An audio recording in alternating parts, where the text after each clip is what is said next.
I'm sick. But more importantly, I've been dealing lately quite a bit with this feeling of how everything I make has to be something grand, something spectacular, or something meaningful. I don't know, whatever word you want to use for it.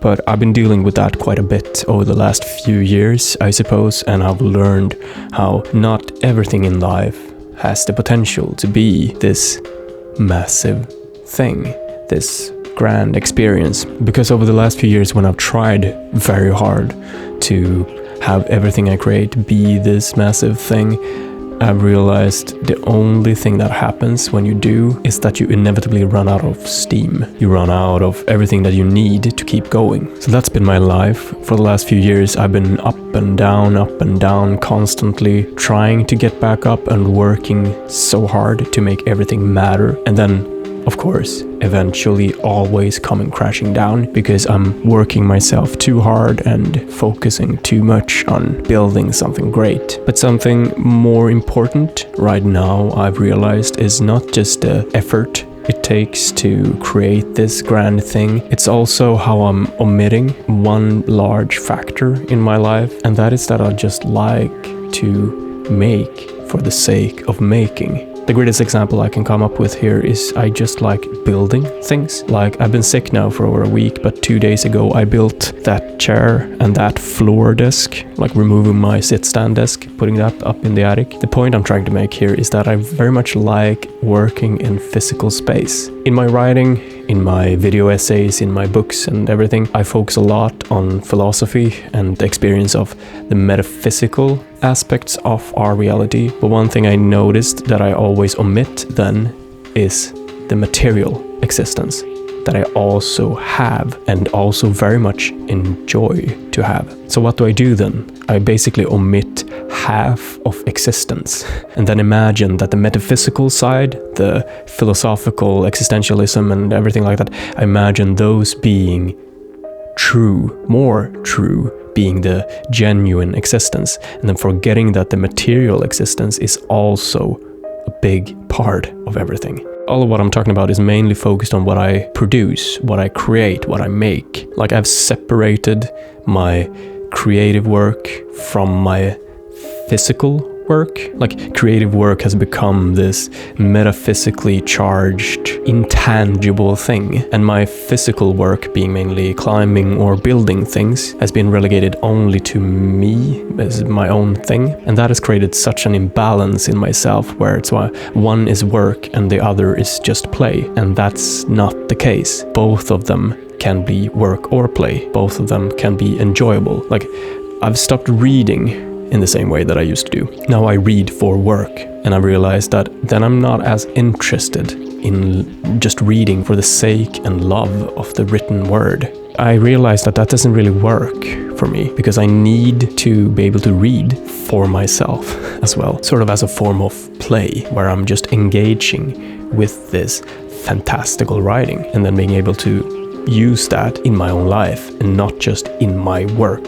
So that's one part of it. And then we also have the physical side to it, the material side to everything. I haven't felt like I can make something physical or material as part of my creative work, mainly due to one thing, and that is because the physical world is simple.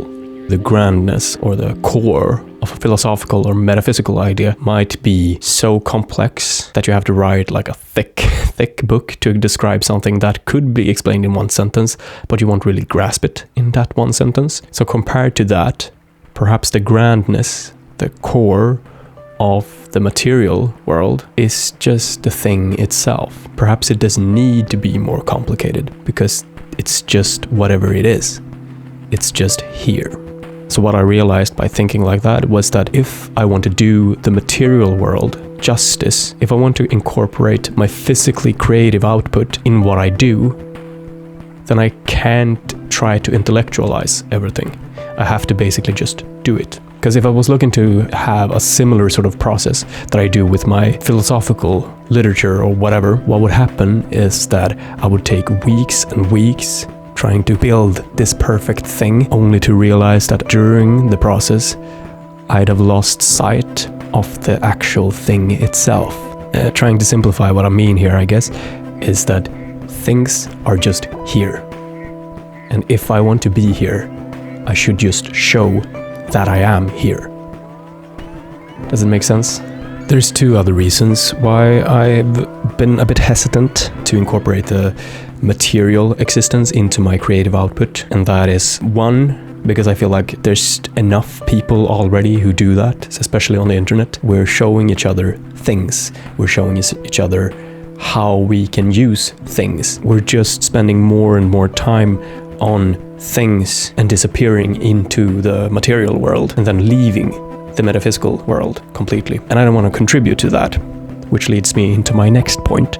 And that is that I've been very hesitant to the idea of becoming a personality. I really want to be an artist, but that's not because I want a sort of label. I am already an artist, but I would prefer if I was able to work as an artist. But when it comes to being a personality on the internet, especially being what people refer to as content creators or influencers, or insert label here, when it comes to that, you, instead of becoming an artist that produce work, you're more just a personality that exists as your person, or your persona, I'd prefer to say, on the internet. You're just you. You're not someone who makes something. I think I've been very hesitant to work towards becoming a personality, both because I've been a bit hesitant of wanting to be one, but also, if I want to get back to what I have to learn about myself, is that I have to face the world as I am. I can't hide behind anything if I want to live truthfully. Now, that's a very big statement, I suppose, but the thing I value most in life is truth. Or I suppose not truth as in true or false, because I don't really think that exists the way we describe them in society, more as in the genuine, the authentic experience of life as it is. And why is that? Because I don't think I've lived truthfully for very long.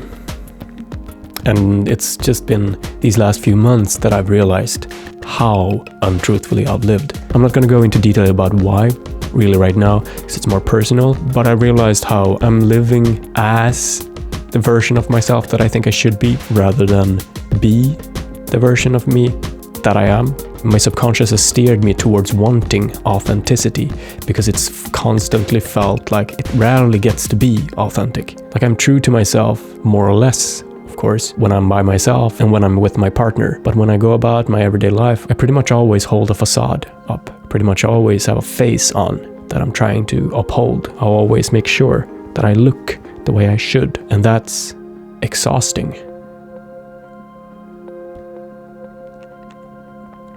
And I don't want to do it anymore. It's simple as that. Because I genuinely want to move towards authenticity.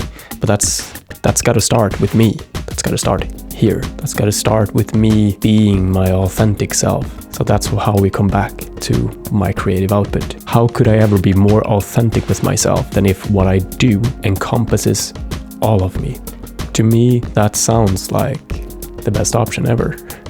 If I could spend years writing a book that deals with philosophical implications of our existential experience of reality, but also make a short video of me building that chair.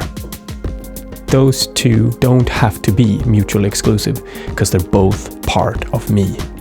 That's what I realized. And as long as I keep hiding one from the world and just shove the other one down people's throats, I'm not living authentically, and I'm not showing my authentic self to others. So this is how I'm gonna start. I'm gonna try to live authentically as myself, because I feel done wanting to uphold this pointlessly pretentious perfectionism in what I make, whilst at the same time keeping everything else about myself captive. I want to live an authentic life. And I think this is the best course of action for me. It's going to be hard to challenge this pretentiousness that I feel always inside, because I feel like I have to uphold some version of me that people have of me, I suppose. I feel like I have to nourish that side of me. But I'm very curious to find out what would happen if I managed to nourish both sides. if I manage to sustain an existence where the material and the metaphysical could live in harmony. I don't know what that would mean, really, but I think this is the best way to do it. I'm still learning how to challenge myself to just make for the sake of making, show you the thing itself, and show you my authentic self. Yeah, we'll see what happens, I suppose, but this is a start. Yeah, I think that's about it. I don't really have more to say right now. I'm excited to see what'll happen if I live an authentic life for once. Thanks so much for watching, and I'll see you in the next one.